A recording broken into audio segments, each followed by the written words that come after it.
This is my Brian impression. What's up, everybody? Welcome in. Is that good, Brian? It's pretty calm. It worked. Chill. It works. That was good. Welcome into Nearing Nirvana. We are so excited because we got Brian McClay in the house. If you guys are not already following him on the amazing McClay with McClay, you are missing out. So, Brian, welcome. Thank you for being here. I'm stoked. I'm really looking forward to this. Are you drinking talk milk about right what now? I love? Is that an Empire Strikes Back glass, Brian? Oh yeah. So I found this local dairy. I've been talking about it on every podcast lately. It is fucking amazing. So if anybody's in Arizona, go check out Danzy and Dairy. I'm going crazy with their coffee milk. It's pretty amazing. Let's see that glass, bro. So everybody gets mad that because all my glasses Bro, there you go. Yeah, they're the Star Wars glasses from Burger King. So yeah, I picked up like 100 of them at an estate sale, like what 5-6 years ago, and for nothing, you know what I mean, for literally free, probably like 50 cents a glass. And if you look them up on eBay, they sell for like $40 a piece. Claim. Yeah, share with your fellow Arizonans. Guys, I'll get to what we're going to be covering tonight in a second, but really quickly, shout out to Cover Price. They are sponsors for the show. Some of the books we're going to be including, like recent sales data and all that, came from Cover Price directly, so shout out to them. Use code Nerdvana14 if you want to be able to get 1 month of their membership for 99 cents. You have to be a first-time user, though. And shout out to Bird City Comics. We just launched our second Brooks Kim book. It's a Vampirella Year 1 Issue 2 book, and it's somebody put in the description it's like hauntingly beautiful. It really is. So go and check that out if you haven't already. But yeah, tonight we were like, we got to get McClay on, but what should we talk about? So we reached out to Brian, and okay, Brian, give him a brief idea of what we're gonna be doing tonight.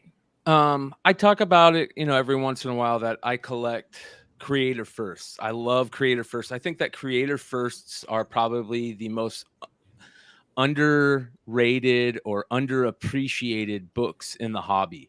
They used to be a big deal for the longest time. Back in the 80s, there was 3 books that you had to own, right? And it was like Hulk 181, Amazing Spider-Man 121, and the third one was Daredevil 158. People are going, why is Daredevil 158? That's not a major key.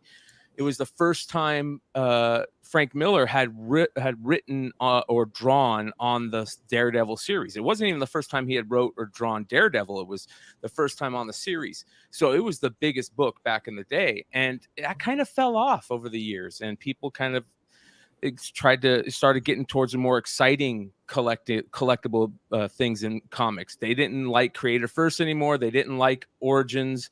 They didn't like second and third appearances. They liked first. They liked variant covers and preview cameos. Like those are the big things now, right? The really sexy things now.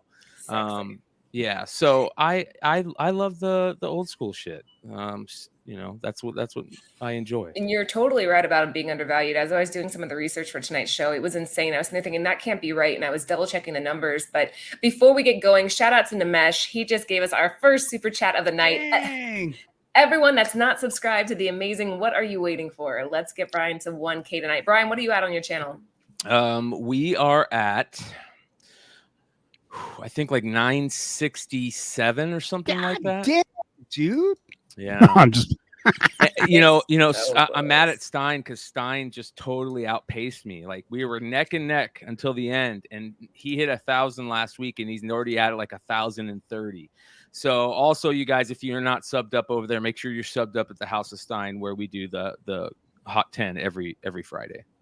Why don't we buy the House of Stein and just put them into the amazing, incorporate it, merge, unite. I'm staying away from that. I think the best thing that this, Hood, you so do you, Jen and Laura. I've told this to everybody. I really think the best way to do this is, if you want to be in the content creation sphere, you should figure out a way to do it on your own. Have something that you can push back, and by on your own, I mean, like, if you have a show with somebody, turn that into your channel, so which you did, you girls did. You absolutely destroyed it, and now Nearing Nerdvana is one of the best comic book content creation channels on YouTube. So congrats on that. Thank you. I kind of feel like this has all come full circle. We started with McClay, and now we got McClay here. I remember sitting in the backstage and watching you guys and giggling and getting excited, and the whole time I'm thinking that you could see me back there, right? Because I didn't know StreamYard as well as I know it now, and I figured, oh, everybody can see the little bottom area, and nope. I'm like telling you, I'm like, whenever I give you guys this, you guys do this, and whenever I give you a thumbs up, you do this, and you were like, okay, and you had no idea what I was talking about. We had no clue. Well, you were like the Oz behind the curtain, but I mean, yeah, it's really cool to have you here. I think this is gonna be an awesome topic, guys. If you are just joining tonight, in honor of McClay, we are going to be doing creator firsts. Covering first work. He picked all of the people that we're going to be covering tonight too. And again, guys, remember, if you get McClay to a 1K, Anthony donated 8 billion genies to give away on his show once he gets to 1K. So he's only like less than 40 off. Spread the word. Let's get him there and get in the runnings to get that book. And not only that, it's the last one you guys have completely sold out. So they're giving me their final one, which is pretty cool. Well, I mean, makes sense though, right? It's all good. Yeah, I appreciate it. All right, let's kick it off. So first up, we are going to talk a little bit about Neal Adams. I'll only chime in if I'm sure Brian knows all of this already, but we're talking first about the tie between the two comic books that were released in 1959. You want to take over, Brian? Yeah, Archie's joke books is where Neal Adams got his start. There's Archie Joke's book 41 and 44, I believe, that are kind of like considered his firsts. We lost a lot of great creators this year, or the last couple months, as a matter of fact. And it's tough. It's tough when you lose a lot of the greats, and Neal Adams was one of them. And Archie's Joke Book magazine number 41 and is like considered like his real first. But people always throw in the Adventures of the Fly number 4 and Archie's Joke Book magazine number 44 also. So be on the lookout for those. They're very, very tough to find. They're super old, and usually when you find them, they're all trashed. But it's a cool Neal Adams find. I think Neal Adams was the first creator that I really went and searched for all his first, and by that I mean not just his very first professional work, but the first time he did his amazing art on the characters he's known for, like Green Lantern. Green Lantern is my favorite DC character. Very small, very just a little bit ahead of Batman, but Green Lantern was known for being changed. Actually, all the comics was changed when Neal Adams got involved and Denny O'Neil. And so when Neal Adams got involved with Green Lantern, it went from being a cheesy little kids book to real world drama and for adults. And his very first Green Lantern that everybody just talks about the most is Green Lantern 76, which kind of kicked off the Silver Age or Bronze Age, I guess they would say. But to me, Green Lantern 63, which is a gorgeous, absolutely gorgeous cover of Green Lantern, full frame. That to me is the one to get also.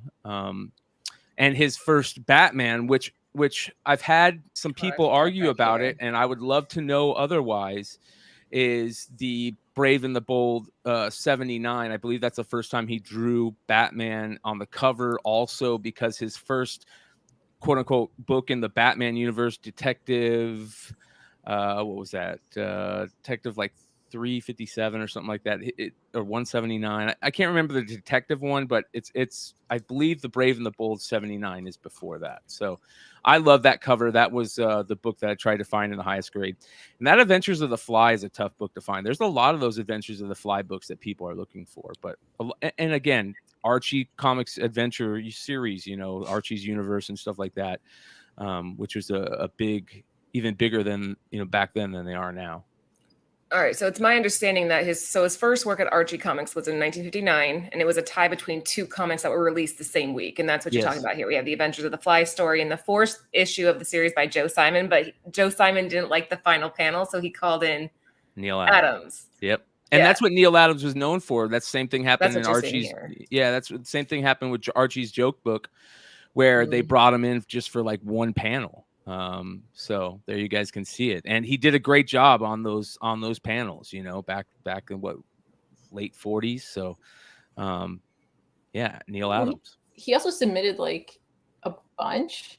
And it's funny that it's just that one that made it in. Oh, hold on, let me go back to it. Like, oh, I liked how he did the transition. But he there's other pages that we've never seen that he submitted that they were like, nah. And then like, this is better. This one thing was really cool. I wonder like what if those things are still around. Like that would be awesome. the amazing stuff.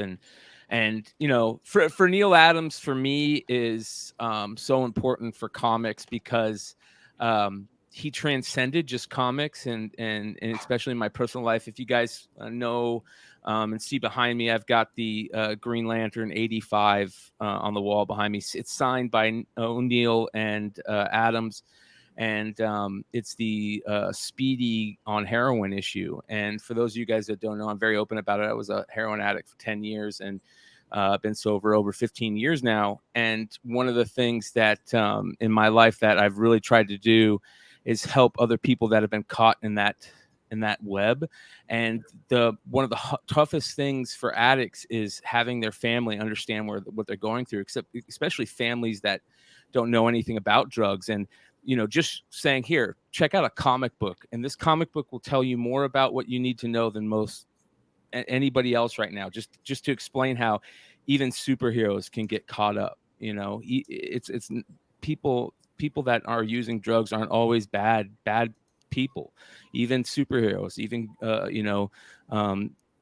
Green Arrow's sidekick can get caught up in drugs, and that was something that was amazing to have. To show people, and it's amazing for Neil Adams and Danny O'Neill to do back in the 60s, you know. It's nothing short of incredible here, guys. So on the left we have the Adventures of the Fly. Brian was talking about number 4. This one, it's showing a raw comic sale roughly of $90, but it can go anywhere up to into the 600s if you want to get it graded.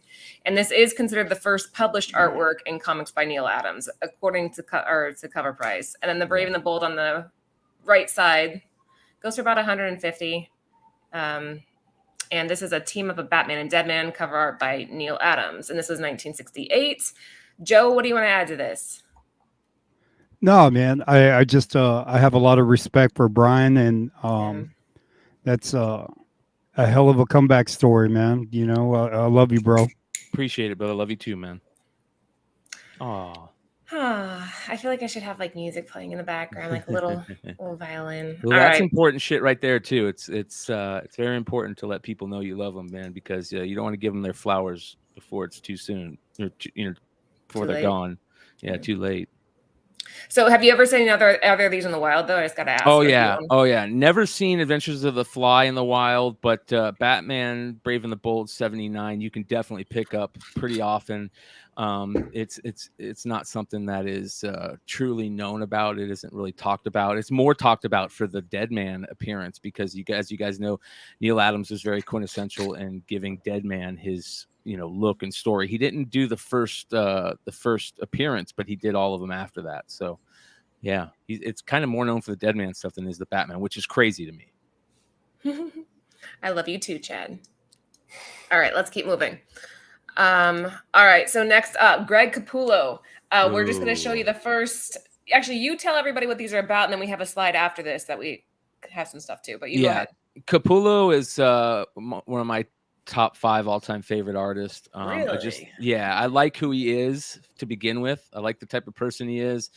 And his art is really next level, especially his black and white stuff that you don't get to see very often. And I love the Gore Shriek #1 cover, even though Capullo didn't do it. It's a great cover, but that Gore Shriek is such, that Gore Shriek series is such an underrated series because it's so tough to find.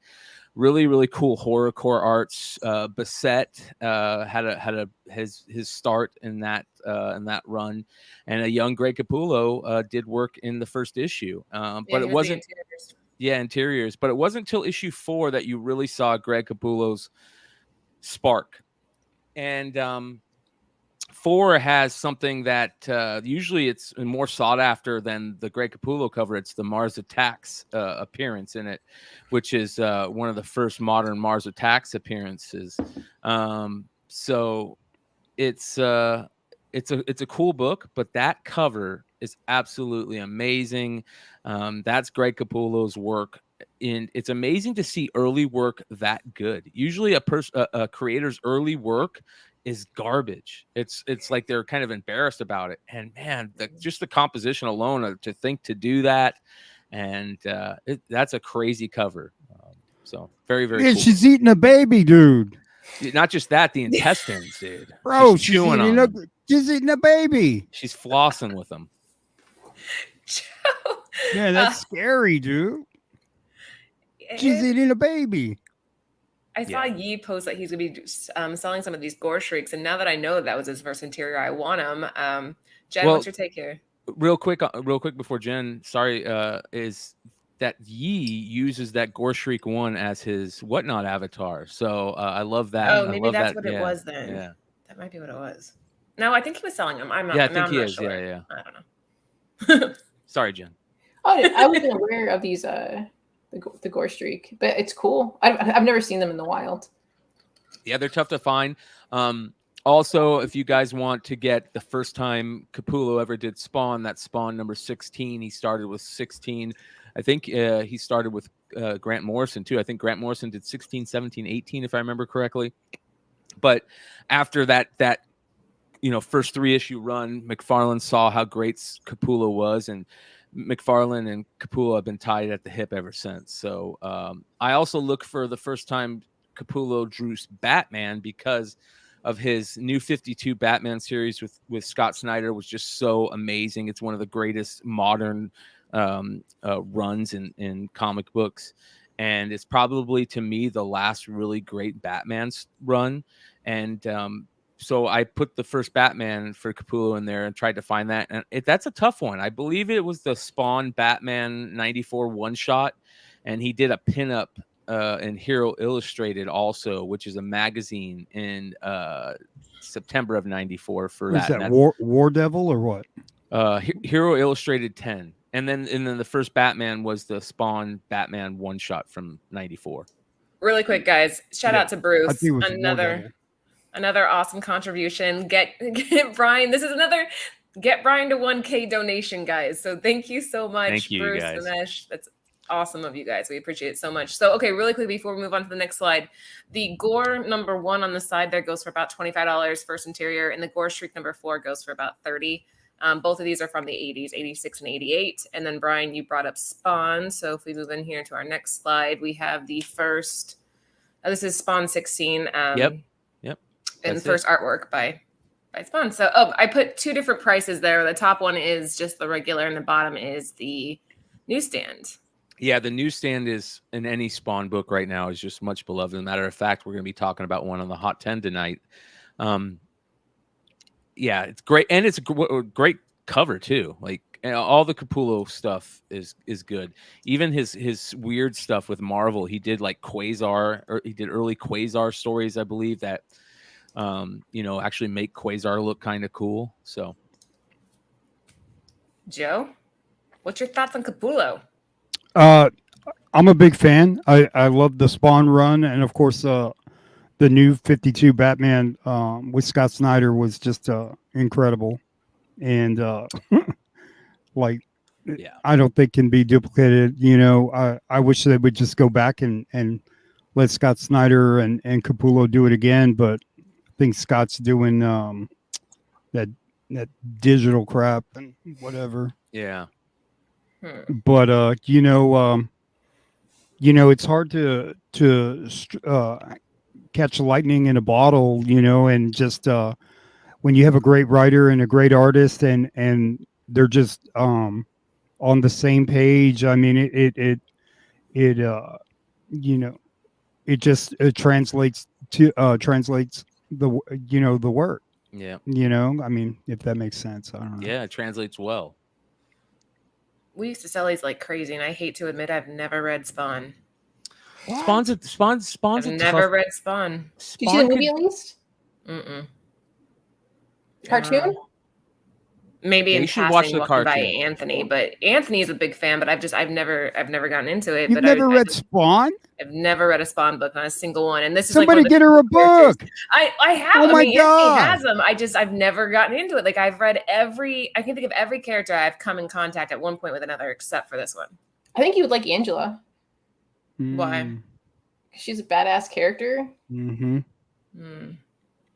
All right, I'll have to remedy because now I feel like I'm missing out on something here. Finally nailed down McClay. Yep, we got him. McClay, Batman, and Robin. You're Robin, Joe. That's so funny. It's all good. You'll take it? Batman and Robin. I just want to be considered. Amen. Oh my God. Guys, if you're just hopping in, we're at a little over 50 viewers. We have the amazing Brian McClay here with us tonight. We are talking creator first, which is its own like niche market and definitely a lot of really cool shit out there that's underpriced. But Laura, is it really a niche market? Like my philosophy is like, go get their rookie card. Yeah, that's, you know what I that's mean? exactly why it became such a big deal. Hood Right? hit it on the head. I grew up in the card collecting world before comics, and it's all about getting that rookie card. And a rookie card is like a first appearance in comics, but also you have rookies, for the creators, and that's what creator first is. All right, let's keep going. Next up. Okay, Brian, before you start, I had no idea this is what Adam Hughes looked like. Yeah. In my mind, Adam Hughes was like an older, sophisticated, like Englishman, I guess. Like that's kind of how I envisioned him. So when I was looking up these artists, I'm like, that's not what I was picturing. I mean, is this what you thought Adam Hughes looked like? That's sophisticated. He's got glasses. He's wearing a t-shirt. It's nice, but this is just not what I was picturing. But go ahead and introduce us to this. So this is not, again, we talk about creator first not being the greatest of work. Adam Hughes got his first shot in a pinup in Eagle 6 that, it's not terrible, but it's a tough book to find. And it's just the pinup. So, don't be expecting a ton of art in this from Adam Hughes, just that one page, one picture. Tough book to find, just like Gore Shriek. They were independent publishers at the time. And just to find any of the Eagle books. He is in a couple of them. So, do your research on that. Also, the other important Adam Hughes stuff to be on the lookout for. He did a detective series that I'm spacing on right now. Oh, I know. Damn it. Not Rose and Thorn. He did Rose and Thorn, but not. It was a detective series back in the late 80s that he did a lot of work on. That was it was a yellow cover. God damn it. Yeah, from Maze Agency. That's what it is. Yeah, Maze there we Agency. go. So he did the Maze Agency stuff, and he did some gorgeous covers in that. So look out for that. Anything Adam Hughes is great to find. Bottom line. So pick those up. Also, his Adam Hughes thing is like he goes and he does these runs on books covers. He kind of was like the Jenny Frison before Jenny Frison, where he would just do a 10-issue run of covers that were just next level. So he's the kind of artist that I just buy everything. I buy everything Adam Hughes. I think I probably got two long boxes of Adam Hughes stuff. And it's amazing now to see so many artists coming out that look that you can tell that get a lot of their look from Adam Hughes art. So Micah looks is very Adam Hughes-esque. That new artist that everybody's talking about, is it Lobos? I think I can't remember. Lobo is one. Yeah, very Adam Hughes-esque. So I love that too, because Adam Hughes is great art. I'd love to see more art like it. Well, this one is back in 87. Jen, have you ever seen this? Were you familiar with this one? No, I come across Wonder Woman every so often, like that run that he did, but not Eagle 6. I think I can show you. Let me see here. I can show you the pinup in that. I actually think I have that here. Yeah, back in the day, a lot of young artists would contact or go to shows, and have publishing companies take a look at their art, and they would say, "Hey, can I what do you think of my art? And by doing so, they'd get to know some of the publishers, and they would then, say, hey, let's do some of your art in a pinup or a one-page pinup in the book. And this is what it is. It's a one-page pinup of the character that Adam did. And as you can see, it's not even his known signature. His known signature is just the Mama! AH. He just does AH now with the exclamation point. But back then he would write out his whole name. So look Dude, for that's those early Hughes. badass. Yeah, so it's the last page in the book. Very interesting. The pinup stuff. A lot of creator firsts are pinup art. So. Bro, that could be a cover right now. I was just gonna say that would be a really cool cover. Yeah, if you could kind of revamp it, no pun intended, and make it into like a Vampirella or something. That could be really cool. Really Woo. good. Yeah. The Dotsons too. I think that's a good comparison because of the use of black. You kind of see that same thing with Hughes. Terry Dodson's cover work, and his wife does his coloring, right? Does his wife do his coloring or his inking? I can't remember, but the Dodson stuff is I get confused with AH a lot too, Calla. Jed, I don't think he watched our show about the Dodsons. Drink your milk, Brian. He's like, nope, I didn't see it. I missed that one. I included another one just to kind of show so that this one the fair market value is $4. Good luck finding it though, because I've never seen it. Yeah. And then this is the there's the Maze Agency. Yeah. So again, the Maze Agency is the detective group. But I love this, Laura, because another thing that a lot of first show up on for artists and writers are the fanzines or the old school previews magazines. And Amazing Heroes was kind of like a mix of both. They would say what's coming out, and then they would also do like interviews and stuff. So there's a lot of creator first in Amazing Heroes alone. But yeah, that's a tough one. Amazing Heroes. Yeah, I wasn't familiar with this when I was like, what am I looking at here? I assumed you would know. Yeah, there he has. Adam Hughes did artwork for Amazing Heroes quite often. I think he has like 4 or 5 covers, maybe. A lot of artists did early art for Amazing Heroes. That's cool. Yeah, it's pretty neat. So yeah, guys, if you can find this, snag it up. I think the cover's badass too. I think that's just a neat perspective and the shadowing of the knife and stuff. Joe, you want one? Do you have one? No. Oh. But do you want one? Yeah. Yeah. I'm so mean. I've got a little run of the Maze Agency, and they're put in a long box or whatever. Now I'm just a hoarder on Adam Hughes and J. Scott Campbell. Much like Brian, you see it, you pick it up just because you love the art. That's how I am with Frizzen. I collect everything. I have like way too many Frizzen books. When I was in Baltimore, I picked up a ton of. I was going down the rabbit hole on spoof comics, and that's another early run with Adam Hughes. He was doing all these different covers and finding the newsstand of these rare books too.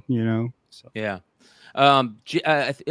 Somebody said something in the comments about Rob Liefeld. James says Rob Liefeld's first published art was a pinup in Boris the Bear #6, and I love that Boris the Bear pinup. You're right, he did an early pinup in it, but it wasn't his actually first published art. His first published art was actually this book right here, Megaton #5. It was a another small publisher, and he did interior work in this. His Boris the Bear was in January of '87, and then this book was in June of '86, I believe. So Liefeld has a lot of early first appearances. His first Youngblood was actually in this Megaton series. He was supposed to do the Youngblood team for this publisher, but they started Image at the time, or they had a falling out, and he did publish some Youngblood stuff in a Megaton one shot called Megaton Explosion. But his first cover was Tales of the Teen Titans #81. But again, also look up for that Boris the Bear #6, where he did do a pinup in that too. So seriously, just what, Jen? A Poor Man's Comics, the Indiana Jones Hughes cover for Amazing Heroes. That's the one that I know. Yeah. Yes. Yeah. Good. Yeah, it's a good one. I just don't know how you guys remember all this stuff. Every time I have one of you on the show, it's like whew, okay. Next up, we got Tony Moore and Robert Kirkman, which is funny because I just bought a bunch of stuff off of Lucy. She was selling a bunch of Walking Dead stuff. They have an interesting story behind them too. They do. So They Brian, do. yeah. So this is a big part of my collecting, later collecting. I kind of fell out of collecting comics and cards and stuff, when you hit high school, that's most people do. And I didn't get back into it until my mid 20s, maybe early 20s. And I got back into it with this book, Battle Pope. And I was going to school at the time for religious studies. I was a theology major, and I had this big crazy idea.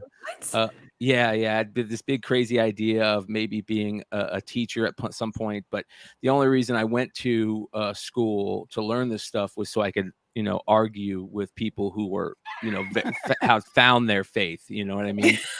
And the funny thing about it is going and doing that, it actually helped me find some type of faith. Maybe not faith in a religion, but faith in knowing how to treat people and stuff like that. And this book right here was just so funny to me because it came out early in that time period. It was not put out by Image at first. It was put out by a self-published company by Kirkman called Funkatron. And if you guys don't know, Tony Moore and Robert Kirkman grew up together. I think they went to high school together, I believe, and then they became friends. And this is both of theirs first published work. And also, for those of you that don't know, while they shortly following this, Invincible and Walking Dead started. And of course, Kirkman was doing the Invincible stuff with Otley, and then doing Walking Dead with Tony Moore. Tony Moore did the first 9 issues of Walking Dead, and then he did covers up through 20 something, I believe, and then it was Adler after that.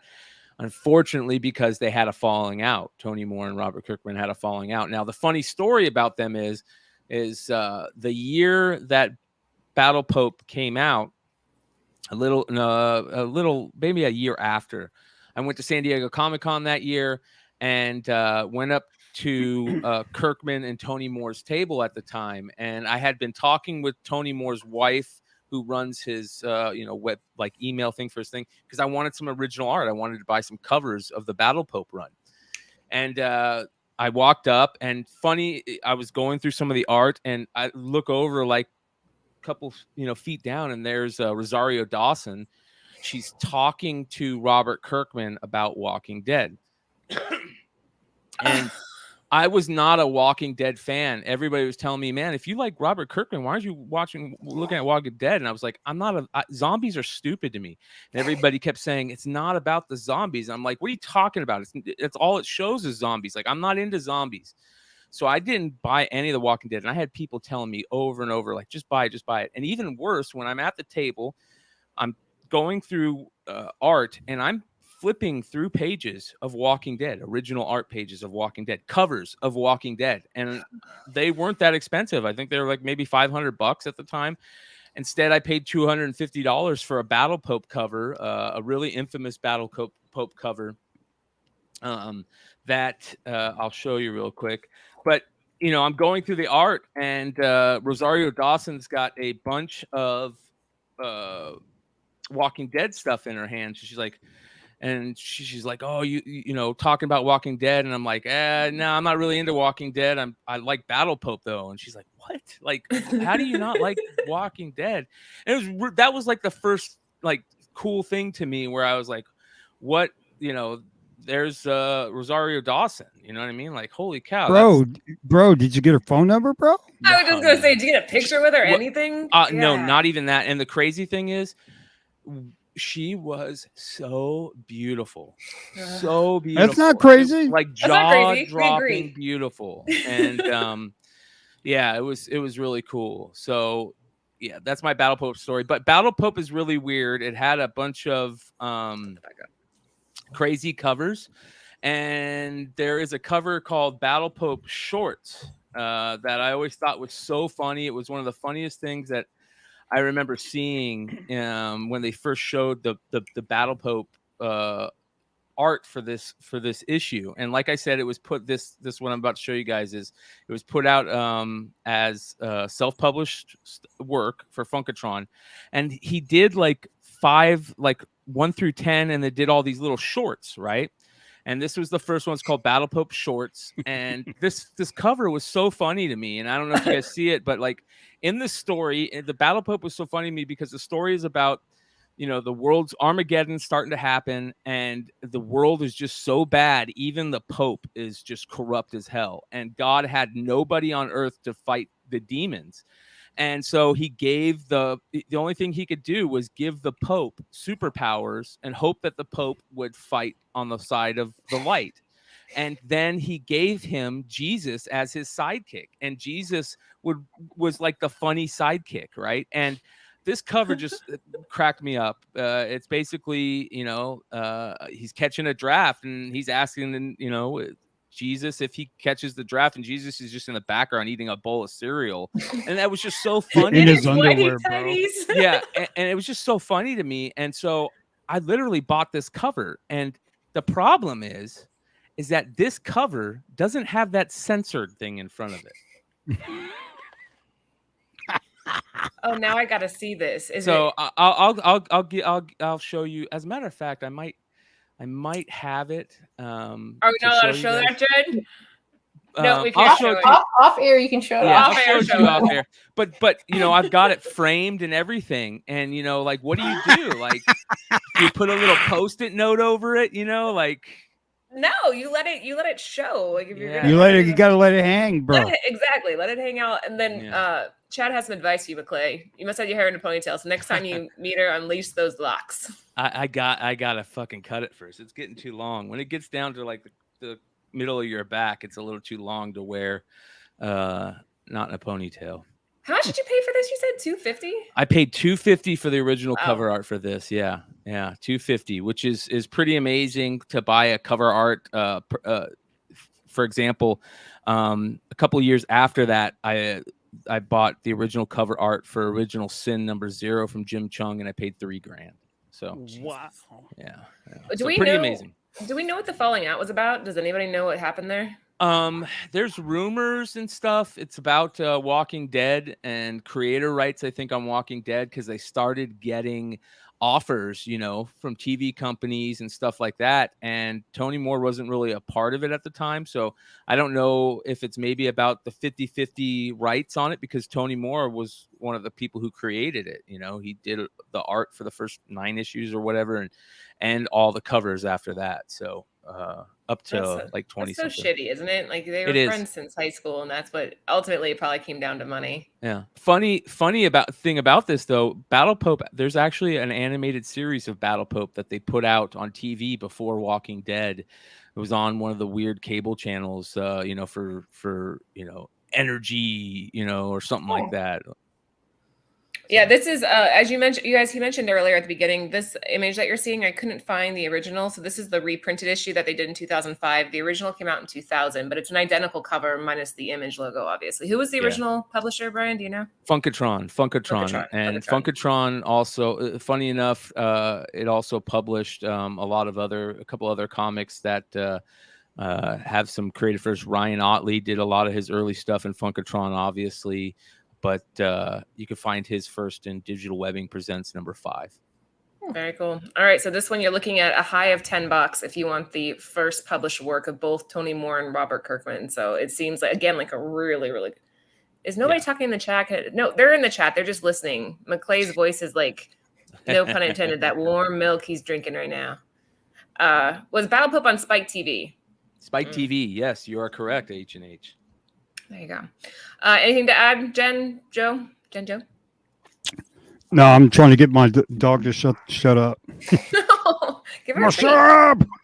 I'm on a podcast. Just a little side note. I had an ex-boyfriend that looks exactly like Tony Moore.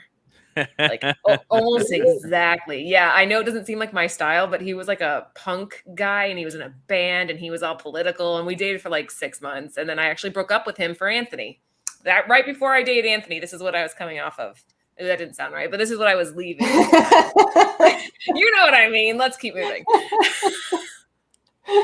Brian's blushing. Sorry, Brian. I didn't mean to. Yeah. Next up, we have Jim Lee. So we have, you tell him what's on this page. I have a couple Jim Lee slides, though, so we will probably cover everything you want to talk about. But what's on this slide specifically? This is the Alpha Flight. This is Jim Lee's Alpha Flight 51, Jim Lee's first foray into Marvel Comics. So yeah, you can find that. And the Marvel Universe stuff is interesting. That's his first work at Marvel. That's not a major book. So they're both basically tied. Yeah, I think that's basically what I had for my notes here too. They were both in 87, August of 87 for the handbook. I don't see the other one here though. Yeah, but it's just interior stuff on this, no cover work. Isn't Jim Lee handsome? Jim Lee is a stud, good-looking dude, and I hope that he decides to come back to Marvel. Yeah, I would like. Is he a DC guy now? What's that? Is he like running DC or something? Yeah, but there's some rumors out there that he's not happy, and Joe Quesada just left Marvel, which he was the EIC over there for a long time, and I think Jim Lee could just be unreal. Oh. I was picturing like a big dog. I was too. This little dog. Well, I had big dogs, and they were rescue dogs, and I had 2 Dalmatians and a husky, and I put them down in 2012 and 13, and I told my wife no more dogs, and so she hustled me into getting this little pooch here. Well, it looks like Benji. Yeah, now I can't go anywhere without this thing here, man. Spoiled. She even put her face like right there. That's so cute. All right, back to Jim Lee. Sorry, I was sidetracked there. Jen, do you have anything to add to these two before I move on? No, I've come across the Alpha Flight, and I just for $2, I will just put it in my little pile. Yeah, you can find these books quite often. A lot of people don't know what they are. Low $2, $8 for a mid grade, and about $20 for the high. And the official handbook, $3, which again, that's crazy to me. Like, this is the first time you see Jim Lee working at Marvel or published work at Marvel, and it's nuts how. But anyway, this is the one that when I was working on the slides, Anthony walks in and he's all, "Oh hell yeah!" He saw the Samurai Santa. He's like, "Hell yeah, I love that book." He's like, "I have like 2 of those in my office over here," and I was like, "Okay." I did not know this was his first cover, but Brian, what do we have up on this slide? Yeah, Samurai Santa. It's not only his first cover, it's his first published work. So that's pretty amazing, to have that happen where you get the cover and the first published work at the same time. Samurai Santa is very interesting. They have all kinds of interesting covers. They have one where I think he's got a chainsaw. They just have these weird covers. Have you read it? Samurai Santa? No, to be honest, I have not read it. But I do own a couple copies. This is one that you can find. It's known about, and it's sparse, but because people know about it, you can find it at cons and stuff.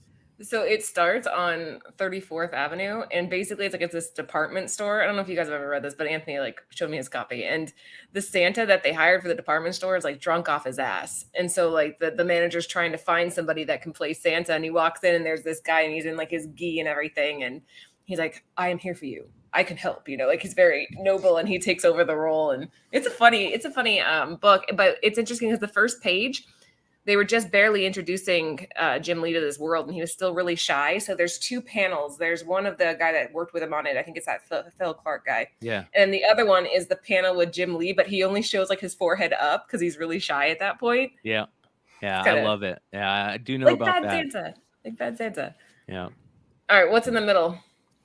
The middle, first Jim Lee X-Men, which is unreal. Jim Lee kind of revolutionized X-Men, with his art, and he's known for his X-Men stuff. And that is the first Jim Lee X-Men, Uncanny X-Men 248. That's another easy book to come by, but still cool to grab. $14, Brian. Yeah. Yeah, that's that type of stuff. These books are, you can find them for cheap, but finding them in high grade is another thing. Like a lot of creator first to find in high grade are tough. So I really love the Marvel Age number 67. Also, the other thing that Jim Lee is known for is his Punisher, and that's the first time he does Punisher. That is a super underrated issue. Of course, Marvel Age, one of the great breeding grounds of creator firsts and first preview images of a lot of characters that you love. Jen? Yeah, I know of the Samurai Santa. I've never seen it. I've seen it once or twice on people's like the walls in higher grade, but for more money than I'm like, what? So I'm hoping one day to just find it in the back issue bin. But I like that Marvel Age. Yeah, it's nice. It's cool stuff. Joe, you're up. No, like you go down the rabbit hole on Jim Lee, and you see a lot of early Wildstorm foil covers and things like that you missed. Like I was looking at a couple of books that I picked up recently, and I was like, man, I don't even remember this. And just he did so many books, and it's just at the time they were jaw dropping, and it's like his some of his early work is better than the shit they put out today, man. And I always say, the world was right when Jim Lee was doing comics. I mean, the stuff he did with X-Men was phenomenal. It's still probably the number one selling comic book of all time, X-Men #1. And just every cover was badass. Yeah. Yeah. Unreal stuff. That's go ahead, Jen. Have you ever seen him do, I think it was on like when DC was doing their weird DC show on their channel, where he could do like a 10-second Batman, and then he's like, look, I can do 10 seconds. Like, and he showed like the progression of, if I know I have to do it quick, I can do it quick. But then he has like a couple minutes and then like an hour. And then I saw that. Yeah, and he just kind of kept showing like how much more detail goes into it, and you're like, he also did it blindfolded too, right? Right? He tried to do it blindfolded, kept messing up, but like once he got it, where am I at? Joe, that's a brilliant game idea. We should have you draw something while you're blindfolded. What? Wouldn't that be fun for our Nearing Nirvana games? We always do new games. Like, we'll hold the board. Yeah, but you would cheat at it. I wouldn't. No I would wear a very opaque covering of some sort. But we're not anywhere close to Jim. It would be worse than our Pictionary. You can't. I could do it. Oh, I could draw Brian right now blindfolded. Easy. But I can't because I don't have a pen and paper. Otherwise, I would. I can't draw worth a shit. Me neither. Guys, we're at a little over 70 views. Make sure you're giving the show a thumbs up. And if you haven't already, please subscribe to Brian McClay's channel, The Amazing McClay. Once he hits 1K, our sponsors over at Bird City Comics are going to be donating an 8 Billion Genies exclusive that just is going nuts right now on eBay. And we are sold out, but that'll be going to one of Brian's subs. So make sure he gets there.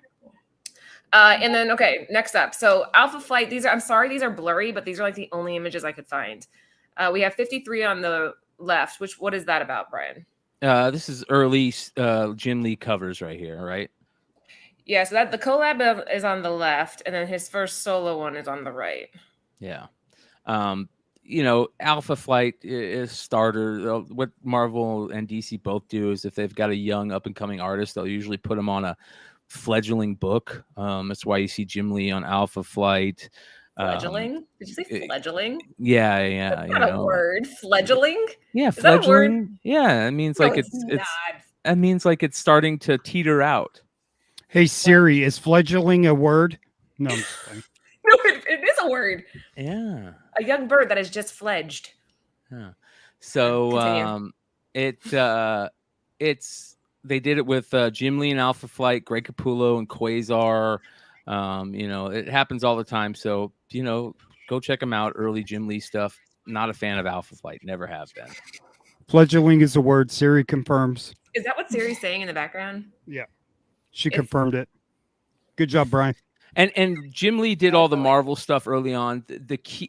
Some of his key books are do you have any of the DC stuff, Laura? No, but if you want to do a share screen, Yeah, feel free yeah. to commandeer my screen. So the DC stuff that you want to be on the lookout for Jim Lee, of course, is his Batman stuff. The first Batman art that he ever did, that I believe this is what I can hear. I'm gonna share. I got my screen shared, Laura. Is this everybody loves this book? Oh, yeah. Because of the cover, the Legend of the Dark Knight number 50. It's got the great gold embossed badass. Joker cat cover by Brian Boland, but it also has a bunch of pinups in the back, and this is the Jim Lee pinup of Batman. He does it in Frank Miller style, and this is the first time Jim Lee ever did Batman. If you want his first Batman cover, that is Batman Black and White #1. And if you want his first Superman, that's Superman the Man of Steel #19. He's known for his Batman and Superman covers. Two of the most iconic covers for Batman and Superman are Jim Lee covers where they're standing on almost like that, where they're standing on the ledge of the building, kind of looking out over Gotham and Metropolis, respectively. So good stuff. Jeffrey, yeah, I'll have Anthony on the one that Brian gives away. I'll have him write 500 out of 500 on the COA. Ooh, that would be cool as hell. That would be cool. I don't see why he would have an issue with that. This is very Frank Miller-esque. It's interesting, those sharp jaw lines and everything, but I like the cover. The cover was cool. Oh yeah. It's that's one you could find pretty easily. They're you can find them for cheap out there for sure. Wow. Joe, I can't take you seriously with this little dog. Do you have a little purse for it? A stroller? No, go over there. Go over there. Quit bugging me. What's her name? Oh, Lola. Ooh, Lola. I like that name. Whatever Lola wants. Yeah. All right. Next up, Todd McFarlane. Thanks, Jen, for the pity laugh. Appreciate that. I got a pity laugh out of Jen. I will take it. Todd McFarlane. So you guys probably already all know these two, but I'm going to let Brian just explain just in case. Yeah. McFarlane is, another Jim Lee, basically. They go hand in hand, the two titans of the industry. And McFarlane's first published work was in that Coyote 11. He did a little inset panel, I believe, in it. And then he did covers for, was it 13 and 14, I believe. He did a lot of work on the Scorpio Rose art. Really, really tough to find that book. And then, of course, his very first Spider-Man was Amazing Spider-Man number 298, which he did the cover on there. Todd McFarlane is known for Spider-Man above all, Spider-Man and Spawn, and that work on the early Spider-Man is pretty amazing because he got thrust in as soon as it was getting ready to turn in the biggest storyline of comics in a decade, right? Venom, and that's Todd McFarlane was all part of it, which is really cool. So be on the lookout for that. There are some very interesting Todd McFarlane books out there that to talk about a little niche part of the creator first world. And that is I'm trying to find it to show you guys, but it is the very first Superman run.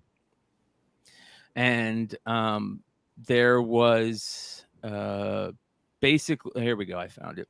So if you guys remember back in the day in comics, one of the big things about comics was letter pages. You could write in to your favorite comic and they would pick certain letters and put them at the back of the book. Well, a lot of your favorite creators read comics as kids and sent in letters as kids. And Todd McFarlane is one of them. He actually did it twice. He did it once in the book I'm about to show you, and that is Superman number 366. And here we go. So this is Superman 366 right here. And I'll show you the letter. We can actually read it. It says, Dear editor, I realize that I'm not the kind of person who can write long, in-depth letters about your stories in the way other fans do. But that doesn't make my enjoyment of your magazine anything less than total most of the time. So I thought you would like to hear what one more fan had to say about Superman number 361. Although this was my first peek at Captain Strong, I couldn't help but see the resemblance to Popeye. I don't think that this was bad because he really did impress me with his actions throughout the story. As for Superman, he was always ready to help out at the slightest sign of danger, even if he does act too quickly at times. The thing that holds my interest is that Superman is one of the few heroes who is a superhero in his normal identity and puts on the disguise to become a normal man on the streets. Building on this fact makes for some interesting stories. The Superman 2020 tale, The Ace of the New Metropolis, was quite good for only 8 pages. I can't help but be impressed by Bob Rozikis' writing. He seems to do more on those backups than the other writers do in 17 pages. Todd McFarlane, 2476 Capitol Hill Crescent, Northwest Calgary, Alberta, Canada. So, man, he was talking shit way back then, dude. Yeah. So he wrote in twice. He wrote in for this Superman. Who the hell is this McFarlane guy? And he wrote in on Green Lantern number 144. So be on the lookout for that. For everybody that's wondering about all these issues and trying to write this down, if you guys sub up to my channel, as soon as we hit 1,000 subs, I am going to make my master list of creator firsts available to all the members. You know, if you're not subbed up to the channel, go sub up and get a chance to see my master list, which is like easily over 100 creators, I would say, at this point. Oh, hell yeah. We can just go to his channel, steal all the information, and make a show about it, Jen. There you go. I would, you know, a matter of fact, I tell you what would be cool. I'll tell you what would be cool. And you guys can do something with this if you want. I would love for you guys to, when you guys do your cool little spotlights and your market reports on creators, spotlight their first work, make it a quick little 10-second, 15 or a 30-second thing where you guys talk about it, and I will show it every week on my Saturday show. Okay, we do first cover. We just don't do first work. Well, we also did Peach. Remember, we did Peach Momoko, and I found that corpses. That's true. Yeah. Okay. So make it a part of your thing, and I can clip it from your guys' show and show it on my Saturday show every week. We'll call it the Nearing Nerdvana Creator First. I'm the week 100% in. That'd be really cool. We would appreciate that too. We would take it in a heartbeat. The other cool things about McFarlane that you want to be on the lookout for are All-Star Squadron number 47 and Spitfire and the Troubleshooters number 4. I only found this one, and so I just put it up. It's the early. Is this his first cover, right? Yeah, this is his first. Not first cover. This is his first DC work. His first cover was also in Coyote. So very cool. And yeah, for $23. That's what's blowing my mind here is that these really rare and these are important. They're keys in their own sense, obviously, but I'm surprised that they go for so little. I thought that all this stuff would be like super expensive. So remember when? So go ahead, Jen. Well, when we've done covered artists in the past, and we bring up the firsts, you're always surprised. Even like Sozomika, because she was going by a different name. Yeah. Like whenever we give the sales data, it's almost always super affordable. Yes, and that's why I love it. That's why it's such a great collecting niche to be part of. Listen. When it comes to comic books, a lot of people in our community are hyped on speculation, right? Speculation is just one of the very many tent poles under the huge circus tent that is comics, right? You have people who love to just read series, right? And they read every week. They've been reading their same comic since they were for 20 years. Other people just like to collect a certain series, and they've been collecting Amazing Spider-Man for 50 years and haven't read the last 100 issues, but they're in their box. There's other people that like to draw and create, and they're a creator. There's other people that like to collect keys. There's other people that like to flip books. There's so many tent poles in comic collecting, and there's even more when it comes to collecting niches, right? You have creator first, you have keys, you have your favorite characters, you have people like to collect covers with moons in them. People like to collect covers with bondage art. People like to collect covers with weird Bubblegum. sexual innuendos and stuff like that. Look at all the Archie stuff. There's all these weird collecting niches. Ultra Maximus is a Transformers guy. People love collecting Transformers or G.I. Joe or there's so many things in comics, and that's what makes comics so great. It's not just about speculation. Amen to that. We try to pull that into this channel as much as we can. I mean, it's always good to put a little bit of value into these things for anybody that wants to take that part from it, but there's so much content here that we can explore, and it makes it fun. Find joy in whichever part of the collecting you like. He likes to do air books, smoking covers. There's even the thing, wasn't it Ben was saying that the covers where you're flipping somebody off or was that Lucy saying that, Jen? Yeah, that's a big thing, especially with cards, old sports cards. There's a lot of old sports cards where they're flipping off the bird and they didn't realize it and stuff like that. And air covers are another great thing. Air covers are just crazy. But look at, of course, Long Short has really put on the map bubblegum covers, right? Yeah. So again, there's another collecting niche that people just love. We gotta get you on our show. Go ahead, No, Joe. I like the word Laura used as important. I collect important books. Like I like collecting books that, like, what did this start? What did it spawn? Because he did this cover. What did it become? What was it the precursor to? Like that Swamp Thing. Where is it? Where's my Swamp Thing? Which one? Oh, the one with this one right here. So I was talking to Brian about this. This is Moore. Alan Moore Swamp Thing. Okay, so they DC, they hired Alan Moore. They put him under his umbrella. If they don't do this, you don't have Alan Moore doing Watchmen. Yep. They bring him over to DC, and he's like, what else did he do at this time? The Swamp Thing stuff was next level because they brought him over from doing Miracle Man, right? And again, putting a new up and coming creator on a book that might not be doing so well, and he turned it into the hottest book in DC at the time. So, and if he doesn't do Watchmen, he doesn't do Killing Joke. Yes. Right. Yeah. So, this was an important book for just the comic book world. Alan Moore transcended the industry. He became like that writer, like a legitimate writer, not just a comic bookie, that it was okay to, if you were a novelist, it was okay to come into the comic book world and do comic books. So, yeah. Well said. Oops. Sorry. Let me move the screens. All right. Speaking of which, that was a perfect segue, Joe, because look what we have coming up next. Oh, I should probably put the screen up. The OG. Oh, wow. Yeah. If you talk about Alan Moore, you got to talk about Frank Miller. Alan Moore and Frank Miller were the Neil Adams and Denny O'Neil of the 80s, right? They turned comics.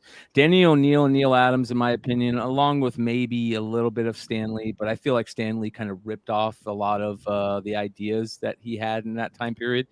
Denny O'Neil and Neil Adams made comics go from being for kids to being for teenagers and a little bit of the adult, reading.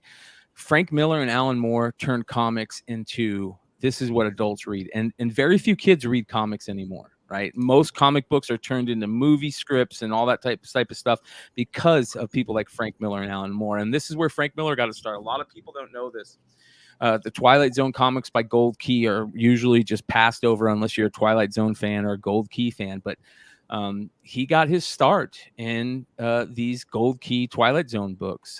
Twilight Zone number 84 and 85 are his first and second written and illustrated works in comics. And they are very tough to find. I've had the best luck finding them in lots. If you go look for lots of Twilight Zone or Gold Key books, you can sometimes find a couple of these. There's also Whitman variants for that, so be on the lookout for the Whitman variants for these. But yeah, Frank Miller, looking like he's been half dead for a decade, is still kicking. I think he has look at that. It looks like he's just all the pictures I found of him are, what are they called? Fedoras? He's been ridden hard and put back wet. That's one way of putting it. This book, I think, honestly, and this is not just because this is our show, but I'm going to try to track this down. I think this is very, very cool. This is a cool piece of history. I think the Twilight Zone's amazing to begin with. So if I can find this, I mean, a raw comic 118. Can anybody tell what the grade is? My eyes are getting bad for the 437. It looks like a 9.0, 8.0. Is that an 8.0 or 6.0? I don't know. I think it's an 8.0. Yeah, it's an 8. Yeah. Survey says 8. Tough book. He also, for those who are looking for those letter pages, he also wrote in letters as a kid, as a youngster. He wrote into the Cat number 3 from Marvel. Excuse me. And he wrote into Amazing Spider-Man number 159. Do you have the Cat one that you can pull up? Because I thought that was really cool when you read it. I do not. I tried finding it too. Yeah, it's very interesting, but yeah, you can find it. It's a book that's easily find. Hopefully, they don't track down the letter I wrote into King in Black. You know, I thought you were going to say Power Rangers, the letter you send into Power Rangers. Hey, so the Green Ranger was at the con today, man. Wait, was he really the Green Ranger, the infamous one? Yeah. Did you make eye contact? Tommy? I was told to stay away. By his security team? Or no, my buddies. Smart. I was told to stay away. Yeah. Good friends. And there was a guy dressed like him too, man. I said, well, let me take it out on this piece of shit right here. I would like to go to a con with you and just walk around and see what kind of trouble we could get into. Oh, we had some fun today. Jen, would you pick this up if you saw this? I mean, hell yeah, right? Well, this is cool. The good thing about a lot of these indies and Golden Key is that people tend to hone in on Marvel and DC, and indie section kind of gets left, especially at comic book stores. So definitely dig in those back issue bins. 100%. And then let's see. Next up, we have Brian. Tell us, what are these? Oh, yeah. More amazing, great. Frank Miller first. Frank Miller is known for 2 characters. He revolutionized 2 characters. I bring up Neil Adams a lot because he's so important. Neil Adams also revolutionized Batman. He gave us the Batman that we know and love. The look, the blue and gray costume, the big ears on the head. Batman was kind of cheesy before Neil Adams got a hold of him, and that Frank Miller read and loved all those books and fell in love with Batman. And so he did some of the most amazing Batman stories of all time. Year One of the greatest Batman stories of all time was Frank Miller. They did movies on it, and probably top 5 greatest comic book stories of all time. The Dark Knight Returns was also Frank Miller's magnum opus, right? But at the same time, he was doing Daredevil, and he did all the greatest, the best Daredevil storylines are all Frank Miller storylines. And he first drew or wrote those characters in books that were not their solo comic series. The very first time he did Daredevil in the series was Daredevil 158, but he did Daredevil before that in Spectacular Spider-Man number 27 and 28. And super underrated books, both of them, but look for that number 27. Great cover. Frank Miller was an artist before he did writing, mainly in comics, and man, back then he was next level. The Batman book is crazy because people really don't pick up holiday special comics, right? They're kind of like these one shots that are usually goofy and this and that. Well, the very first time Frank Miller ever did a Batman book or anything with Batman was in DC's holiday special number 21, the super special number 21. He did interior Batman stuff in it, so be on the lookout for both of those. They're pretty known, they're pretty well known. You can find them. It's very, very tough to find in high grade. Jen? Yep. I've been trying to find that Peter Parker one, but especially with all the Daredevil stuff, it's cool. Probably the holiday special probably still possible in the events. I guarantee you could find these in your local comic shops to this day. I'm pretty sure I've seen the holiday special, actually. It's 5 mini stories in that one, and like Superboy and the team are trying to find the Star of Bethlehem. Yeah, that's why that's in that cover right there. Anthony was talking to me about this earlier. So yeah, that one I'm pretty sure I've seen that before. Redhead, what's your take on these 2? Well, he drew Batman like Neil Adams right there. I mean, Yeah. it's not even close to uh, his work in year one Legend. or the Dark Knight, but you can see his appreciation for Neil Adams. You know, just I would say that's his homage to him. I don't know. I mean, it just looks like the way the eyes are drawn and the mouth or whatever. That's Neil Adams esque, and that's the the Batman you fell in love with when Neil Adams was doing it. But when I was working at my uncle's shop, and when the Dark Knight, the only way you knew the Dark Knight was coming out there. I mean, there was no social media. It was in comic books, you know, at the preview pages of Frank Miller's The Dark Knight. We used to get our new books on Fridays, and there was a line that wrapped around our comic shop like twice, and the electricity. I still remember it to this day of when that book dropped, and just we went through probably about 600 copies in about 30 minutes. It was just ridiculous. Jen gets Cool. that now that she's in a comic book store. That's intense. That's a lot. Guys, if you're just joining, we're at about 80 viewers. Make sure you give the show a thumbs up. And we are covering Creator First with the amazing Brian McClay tonight. I know he has to go here in a second because he has the Hot 10 coming up right after this. You guys, if you stay put, we will automatically redirect you over to the House of Stein. So you won't have to go anywhere. It'll just send you right that direction so you can sit there and wait for them to pop up. That's cool. It's cool. a new thing. I figured. I was talking to Ben. I'm like, hey, how do I redirect? He's all, huh? What do you mean? I'm like, I'll talk to Brian. So then I called Brian. Brian and I were like, I don't know. So I'm like, I'm gonna talk to Yi. So then I called Yi, and Yi figured it out. Okay, every week we normally do a Vana of the week, but we didn't do one this week because it was kind of a short notice thing. So I have something I want you guys to think about for a second. I was on something my daughter was watching, and she said that the brain automatically sends like the sensation of touch. All that information gets sent to your tongue automatically. So if you look at something in the room, your tongue knows what it would feel like to lick it. Look at anything. I know it blew my mind. So I'm looking at my speaker right now. Your tongue knows what everything would feel like. Think about that later on tonight, Brian. Later on tonight, I really want you to absorb what I just said there. And that's pretty deep. That is pretty deep. And so I sat there, Mal. I got something for you. Oh, here we go. Do you know that you can't hum if you hold your nose shut?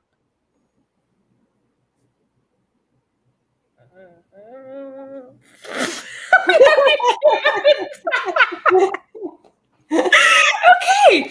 Hold on. Let me try again. No.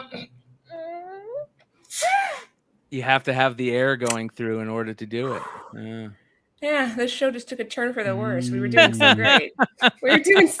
Brian. We had all the people in here. We were being so. I am not high. It was something my daughter told me, and I just think that's so weird. Look at anything around you right now. If you look at Lola, you could probably figure out what her fur would feel like. I think it has something to do when we were kids and like we used to touch everything with our tongues.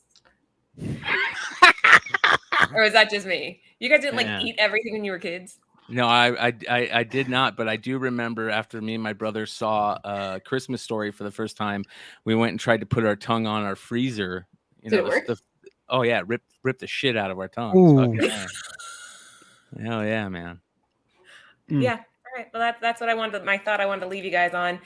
Before we let you go, Brian, where can everybody find you? Where are you at? What's your schedule? Plug away. You guys can find me all over the place. I do multiple shows. I'm gonna try and start being on this channel more often. I love what you guys are doing, and I appreciate that you guys are still continuing to do it and putting out amazing content. Kind of makes me proud of what you guys have turned this into. It's very, very impressive. So I'll be on other shows. You can find me on Simple Man's channel on Tuesday nights every once in a while. You can find me on House of Stein every Friday night.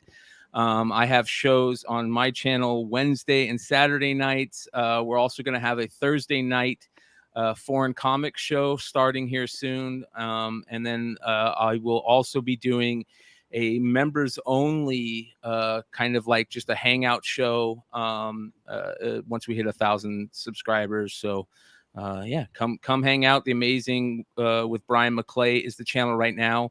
Not to get you guys too confused, you guys can go to my IG, which is at Brian BRYAN McClay, and you can find my link tree to all my stuff. But as soon as we hit 1,000 subs on the channel, the name is changing to Beyond Wednesdays. So we're everything changes once we hit 1,000. So come hang out. All right, I'm taking your link tree as we speak, and I'm going to drop that in the chat so that you guys can make sure that you are following. Joe, what about you? What do you have coming up? I'm just like I do all the time. I'll jump on Brian's shows and jump on your shows like whenever y'all want me. And then I've been pressing the hell out of books, and that's been taking a lot of my little bit of time, and then it's good money though. I'm not complaining about that. But yeah, I just got a submission of about 150 more books. So that's crazy, man. Hold on, guys. Look. Hi, Aunt. Hey. Hi, Aunt. Hey, Aunt, look it. Just for you. Cal donated $50. That was for you. That's perfect timing. I knew. Thank you so much. Thank you. Hi, Aunt. We're about to wrap up. Did you want to say something to Joe? Well, I thought this was funny and I couldn't wait any longer. And I'm like, she's not hurrying it up. So you remember that basketball team that beat us? Yes. We scrimmaged them today. Did you guys win? Yeah, one of the kids like got mad and like walked out of the gym crying because we blew them out bad. Brian, isn't that horrible? My husband loves to go torture 12-year-old kids. Oh, he was crying full on like ugly girl makeup cry. Like his mascara was running. It was crazy cool. He wants you to see an artist, Aunt, that Joe saw. Yeah, so this is a artist that I saw at my Comic-Con. Her name is Brittany Ann. She's under Brittany Ann Art. So I thought that was pretty cool. It almost looks like a female Darth Maul. Yeah. So there's Mando and Grogu. Look at that art, bro. That's Look, not and bad. I picked this up for my buddy. He named his daughter Mara after Mara Jade, so I thought that was pretty cool. That's cool. And then of course Captain Kate. Her biceps are thicker than her waist. Yeah, I don't know. I kind of liked it. I like the colors. Yeah, it worked. Oops, sorry. But I love this mall. That mall is nice. I like it's pretty cool. Yeah. So shout out to Brittany Ann. I'm giving her a shout out. So she was nice. She was a nice girl. All right, you guys. Aunt, it was good to see you, brother. I'll talk to you soon. I'm going to jump over to the show. Come hang out, and we'll see you soon. Yep, it's getting redirected. Brian, thank you so much. We love having you. Anytime, brother. Anytime you want to be on. All right, have a good night, guys. Talk to you soon. Bye.